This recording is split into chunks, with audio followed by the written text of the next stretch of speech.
Trois questions à... Tariq Ramadan, professeur d'études islamiques à l'université d'Oxford. Bonjour Tariq Ramadan.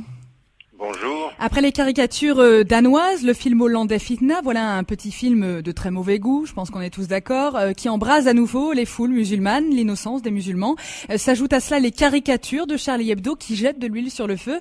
Tariq Ramadan, vous êtes un fin connaisseur, on le sait, des mondes occidentaux et orientaux. Est-ce que vous avez le sentiment aujourd'hui que les occidentaux se cachent derrière la sacro-sainte liberté d'expression pour chatouiller, pour énerver les musulmans ?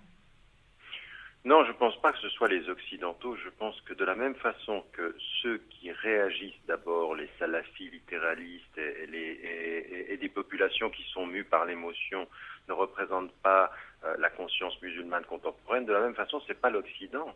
Ce sont des petits groupes. D'ailleurs, c'est même pas le gouvernement américain qui était d'abord derrière la vidéo. C'est un petit groupe qui cherche à alimenter une vision des musulmans et de l'islam qui est particulièrement négative et qui répond en l'occurrence et qui voit de l'autre côté des personnes, c'est-à-dire des populistes, des gens d'extrême droite, des gens qui sont islamophobes, qui répondent à ceci et qui vont promouvoir de la même façon chez les musulmans ces tensions. En fait, on a une espèce d'alliance objective des extrêmes, puis entre les deux, nous sommes, vous et moi et d'autres, à essayer de calmer les choses, à être raisonnables dans l'exercice de nos droits, à être raisonnables dans la compréhension de notre religion.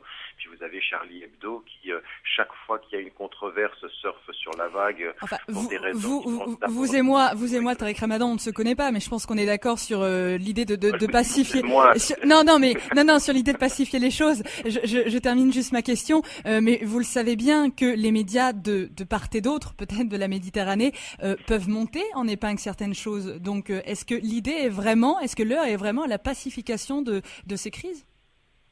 Ben oui, non, je pense que les médias font leur travail, c'est-à-dire qu'ils couvrent les événements, mais on est dans un cercle vicieux. Alors vous avez dans le monde majoritairement musulman comme en Occident des couvertures médiatiques.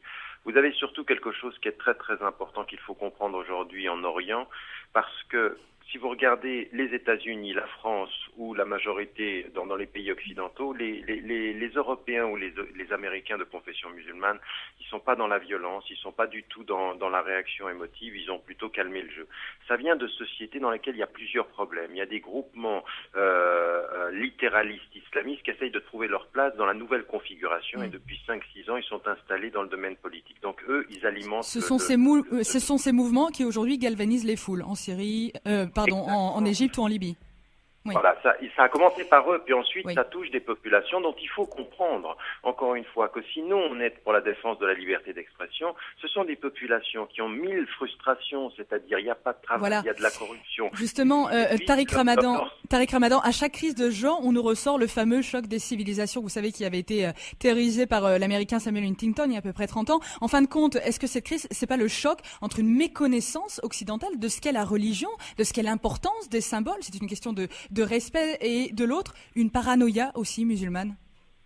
Il y a les deux, mais encore une fois, ça n'est pas l'Occident contre l'islam, c'est des petits groupes qui jouent là-dessus. Il faut qu'on se rende compte aujourd'hui qu'on a une islamophobie qui joue sur les motifs et qui présente l'islam comme un cancer aux États-Unis ou comme un problème en France impossible à l'intégration. Puis encore une fois, à l'heure où on est maintenant, à l'heure où on a tous ces problèmes-là, est-ce que c'était le moment pour Charlie Hebdo de sortir ses caricatures et de surfer sur la vague? On a l'impression d'une formidable opération de coup de pub parce que le journal va mal et puis qu'ils vont se faire de l'argent et qu'on ne se rend même pas compte de à quoi on expose, parce que c'est incontrôlable. On expose des enfants dans des écoles françaises, dans les sociétés majoritairement musulmanes. On expose des gens qui sont aujourd'hui des otages au Nord Mali. Il faut quand même avoir une responsabilité. Alors moi je propose à Charlie Hebdo, qui se sont fait beaucoup d'argent, de prendre cet argent-là et puis de le reverser aux Maliens qui sont aujourd'hui les victimes des radicaux et des salafistes radicaux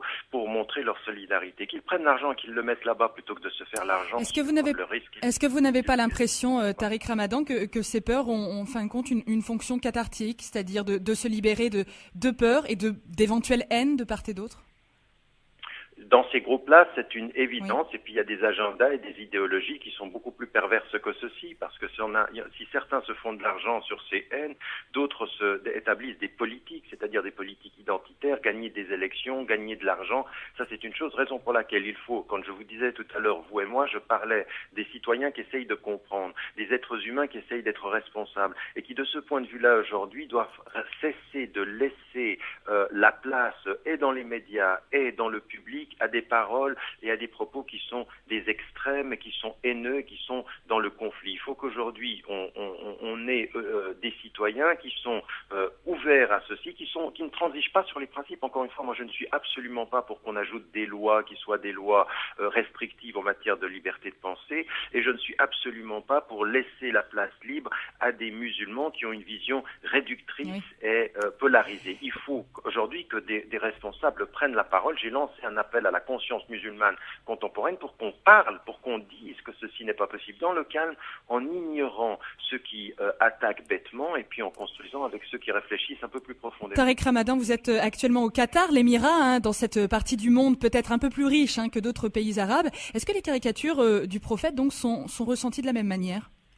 Non, ils ne sont pas ressentis de la même manière, mais on a un vrai problème avec le Qatar, comme avec l'Arabie Saoudite, comme avec d'autres pays, parce que certaines des organisations qui sont ici financent des salafis qui, eux, se mobilisent en Tunisie, en Égypte et ailleurs. Donc si la population générale regarde ceci et a l'impression que la France est islamophobe dans son entier, parce qu'on caricature aussi de ce côté-là au Moyen-Orient, et que finalement, il y a des gens qui détestent l'islam, il faut aujourd'hui qu'on fasse un vrai travail dans ces pays-là, c'est-à-dire que ces organisations-là qui sont pleines d'argent et qui financent des groupements qui sont fermés, qui sont littéralistes et qui produisent justement la polarisation, ça va pas. Donc moi, en tant que musulman, je suis très critique de ces pays-là, je suis extrêmement critique de ces pays-là. Mais en autre côté, c'est ce que je disais aux États-Unis la semaine dernière, comme je le dis à la France, choisissez vos amis. Vous pouvez pas sur le terrain dire que les salafis, ils n'ont pas le droit de manifester en France, ce sont de mauvaises interprétations de l'islam. Puis quand il s'agit de protéger son pétrole, on est l'ami du Qatar, l'ami de l'Arabie Saoudite, l'ami du Bahreïn au Moyen-Orient. Et des intérêts. Et c'est pour ça que la crise diplomatique qui couve pourrait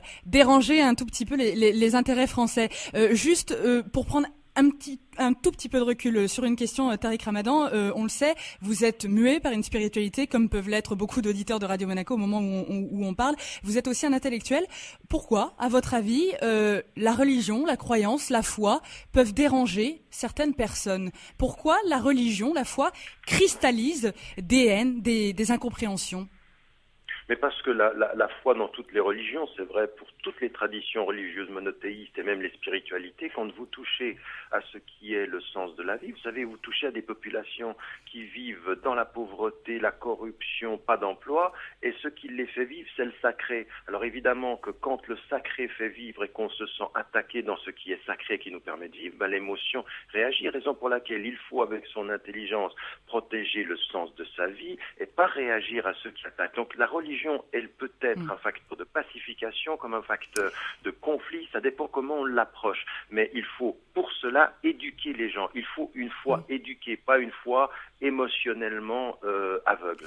Tariq Ramadan, quand on sort un petit peu de ces crises dramatiques, évidemment que le sourire est permis en religion, quelle qu'elle soit. Je pense qu'on est d'accord. Est-ce que ça vous arrive, vous aussi, en tant que musulman, de vous moquer de vous-même ou de vos frères musulmans, sans mauvais jeu de mots, évidemment? Non, évidemment. Je veux dire, moi, je n'arrête pas. L'humour, ça fait partie de la vie. Il faut vraiment qu'on associe la foi au fait du bien-être. Le bien-être passe par l'humour, passe par l'autodérision. Encore une fois, il faut alimenter ceci. Mais vous le savez comme moi, il y a de l'humour qui est un humour qui fait du bien et qui apaise. Et puis il y a un humour méchant, un humour qui veut faire mal, un humour qui, en l'occurrence, il y a même un humour de classe. C'est-à-dire que l'impression qu'on a, c'est qu'en Europe, on défend sa liberté d'expression et on critique le sacré de gens qui survivent au nom du sacré. Ça, c'est pas de l'humour. Et vous savez, j'ai un ami qui disait une chose, il disait, quand vous faites une blague et que vous êtes le seul à rire et que votre interlocuteur ne rit pas, c'est pas vraiment une blague. Merci beaucoup, Tariq Ramadan. Ce sera le mot de la fin. Vous êtes professeur d'études islamiques à l'université d'Oxford. Merci et belle journée à vous.